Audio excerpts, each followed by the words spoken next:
10 bahaya syirik. Kesyirikan merupakan dosa paling berbahaya dan paling besar yang dilakukan oleh manusia.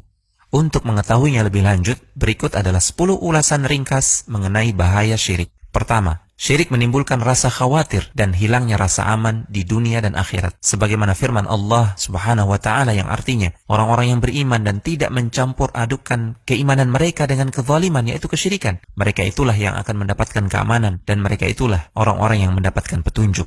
Kedua, syirik adalah penyebab seseorang tersesat di dunia dan akhirat. Allah Subhanahu wa Ta'ala berfirman yang artinya, barang siapa yang mempersekutukan Allah dengan sesuatu, maka sesungguhnya ia telah tersesat sejauh-jauhnya. Ketiga, dosa syirik akbar tidak akan diampuni oleh Allah jika pelakunya mati dan belum sempat bertaubat. Allah Subhanahu wa Ta'ala berfirman yang artinya, sesungguhnya Allah tidak akan mengampuni dosa syirik dan Dia mengampuni segala dosa selain dosa syirik bagi siapa saja yang dikehendakinya. Barang siapa yang mempersekutukan Allah, maka sungguh ia telah berbuat dosa yang besar. Keempat, jika seseorang berbuat syirik akbar, seluruh amalannya akan terhapus. Allah Subhanahu wa Ta'ala berfirman yang artinya, seandainya mereka mempersekutukan Allah, niscaya lenyaplah dari mereka amalan yang telah mereka kerjakan. Kelima, pelaku syirik akbar pantas masuk neraka dan diharamkan surga untuknya. Dari Jabir, bahwasanya Nabi SAW bersabda yang artinya, barang siapa yang mati dalam keadaan tidak berbuat syirik kepada Allah dengan sesuatu apapun, maka ia pasti akan masuk surga. Barang siapa yang mati dalam keadaan berbuat syirik kepada Allah, maka ia akan masuk ke dalam neraka. Keenam, syirik akbar membuat pelakunya kekal di dalam neraka. Allah Subhanahu wa Ta'ala berfirman yang artinya, sesungguhnya orang-orang kafir, yakni ahli kitab dan orang-orang yang musyrik akan masuk ke neraka jahanam. Mereka kekal di dalamnya. Mereka itulah seburuk-buruk makhluk. Ketujuh, syirik adalah sejelek-jelek perbuatan zalim dan sejelek-jelek dosa. Allah Subhanahu wa Ta'ala berfirman yang artinya, dan ingatlah ketika Luqman berkata kepada putranya di waktu ia memberi pelajaran kepadanya, hai anakku, janganlah engkau mempersekutukan Allah. Sesungguhnya mempersekutukan Allah adalah benar-benar kezaliman yang besar. Kedelapan, syirik menghapuskan cahaya fitrah seorang hamba. Karena seorang hamba terlahir pertama kali di atas fitrah, yaitu di atas tauhid dan ketaatan. Allah Subhanahu wa Ta'ala berfirman, tetaplah di atas fitrah Allah yang telah menciptakan manusia menurut fitrah tersebut. Tidak ada perubahan pada fitrah Allah. Itulah agama yang lurus. Tetapi kebanyakan manusia tidak mengetahui. Manakala seseorang berbuat kesyirikan, maka dia telah lari dan berpaling dari fitrahnya. Kesembilan, syirik khafi atau syirik yang samar seperti riya akan menghapuskan amalan yang terkait dengannya. Syirik khafi ini lebih dikhawatirkan daripada Al-Masih Ad-Dajjal dan lebih dikhawatirkan akan menimpa umat Muhammad SAW.